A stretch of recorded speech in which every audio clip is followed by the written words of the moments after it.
आज एक नए टॉपिक के साथ मैं आपके साथ आया है। यूएस के जो प्रेसिडेंट हैं मिस्टर डोनाल्ड ट्रंप, उनके द्वारा करीब 5 से 6 महीना पहले से जो टैरिफ वार चल रहा है, इसके चलते पूरे वर्ल्ड का मार्केट इफेक्टेड है। जो कि वेडनेसडे के दिन आखिर में क्या हुआ, जिसके चलते यूएस के मार्केट में काफ़ी हलचल मच गया और फाइनली वहाँ का जो सुप्रीम कोर्ट है उनको भी एक्शन लेना पड़ा, उनके टैरिफ को ब्लॉक करना पड़ा। क्या हुआ, पूरे सिनेरियो को यहाँ पर चर्चा करेंगे। मैं Satish Kumar Singh A to Z financial ज्ञान में आपका स्वागत करते हैं। अगर इस चैनल पर नए हैं तो सब्सक्राइब करें, बेल आइकन को दबा के रखें ताकि जो ही मैं वीडियो को डालूं आपके पास नोटिफिकेशन आ जाए, आप इमीडिएट उसको एक्सेस कर सकें। दोस्तों में भी शेयर करें, लाइक करें। चर्चा को आगे बढ़ाते हैं। Let's come back. आखिर में हुआ क्या? वेडनेसडे 28 मई के दिन, लिबरेशन डे के दिन, यूएस के जो प्रेसिडेंट हैं मिस्टर डोनाल्ड ट्रंप, उन्होंने एक इंपोर्ट के संबंध में एक ऐसे टैरिफ पास किए जिसके चलते यूएस के मार्केट में हलचल मच गया और फाइनली वहाँ के जो सुप्रीम कोर्ट है उनको भी एक्शन लेना पड़ा। क्या हुआ पूरा सीनियर में बताता हूँ, थोड़ा सा 5 से 7 मिनट समय दीजिएगा, ध्यान से सुने। आखिर में हुआ क्या? वहाँ के जो सुप्रीम कोर्ट है उन्होंने बताया कि ये इंटरनेशनल कॉमर्स से संबंध में जो भी रूल्स एंड रेगुलेशंस पास करने का, रेगुलेट करने का अधिकार मात्र यूएस कांग्रेस को ही है। आखिर में यूएस कांग्रेस कौन है? थोड़ा सा इसको समझने के लिए जो अमेरिका के कॉन्स्टिट्यूशन है उसको भी समझना जरूरी है। थोड़ा सा ब्रीफ नॉलेज मैं देना चाहता हूँ। यूएस के जो कॉन्स्टिट्यूशन है, यूएस के कॉन्स्टिट्यूशन को 3 भाग में बांटा गया है।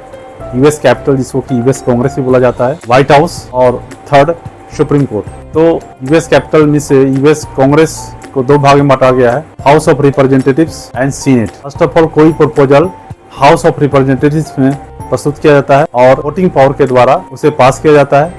देयर आफ्टर उसे पेश किया जाता है सीनेट में। सीनेट फाइनल अथॉरिटी होता है, फुल बहुमत के द्वारा वहां भी पास किया जाता है। देयर आफ्टर वो प्रेसिडेंट के पास फाइनली भेजा जाता है। तो इस प्रक्रिया में अगर सुप्रीम कोर्ट को यह लगता है कि ये कंट्री के विरुद्ध में है, पब्लिक के विरुद्ध है, तो उसको इमीडिएट ब्लॉक भी कर सकता है, उसे बैन लगाया जा सकता है। ये वहाँ के कॉन्स्टिट्यूशंस में क्लियर कट मेंशन है। वहाँ का कॉन्स्टिट्यूशंस हमारे इंडिया के जैसा काफी बृहत नहीं है, काफी संक्षिप्त और काफी क्लियर कट है। तो ऐसे हालत में वहाँ के यूएस कोर्ट का मानना है यह है कि प्रेसिडेंट अपने अधिकारों का अतिक्रमण कर रहे हैं। उनका मानना है कि इंटरनेशनल कॉमर्स के संबंध में कोई भी रेगुलेशंस पास करने का अधिकार, एकमात्र अधिकार यूएस कांग्रेस को है। मैनहट्टन में जो अंतर्राष्ट्रीय न्यायालय है, उनका कहना है कि कॉन्स्टिट्यूशंस, वहाँ का जो कॉन्स्टिट्यूशन है वो यूएस कांग्रेस को अधिकार देता है इंटरनेशनल कॉमर्स के संबंध में रेगुलेट करने का।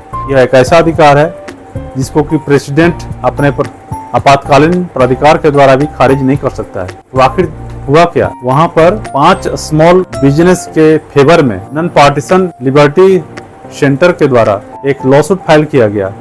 और लॉसूट में ये मेंशन किया गया किस तरह से ये टैरिफ स्मॉल बिजनेसमैन को हर्ट करेगा, इफेक्टेड करेगा। इसमें वाइन से संबंधित ट्रेड शामिल है, एजुकेशन किट है एंड म्यूजिकल इंस्ट्रूमेंट जो कि बाहर से इंपोर्ट किए जाते हैं।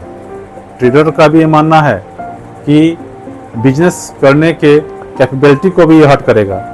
तो ऐसे हालत में फाइनली वहाँ के सुप्रीम कोर्ट को एक्शन लेना पड़ा। यूएस के प्रेसिडेंट मिस्टर डोनाल्ड ट्रंप के द्वारा जो टैरिफ पास किया गया लिबर्टी डे के दिन, उस पर बैन लगाया गया, ब्लॉक किया गया। तो आने वाले समय में देखा जाए क्या होता है। हालांकि उनके द्वारा डिफरेंट टैरिफ पास करने के चलते पूरे वर्ल्ड का मार्केट इफेक्टेड है। कभी मार्केट ऊपर जाता है, कभी नीचे जाता है और काफ़ी स्टॉक भी इसके चलते इफेक्टेड हो रहे हैं। तो आने वाले समय में क्या होता है, जैसे ही कुछ अपडेट निकलेगा मैं आगे बताऊंगा, आपके सामने रखूंगा। Thanks for watching.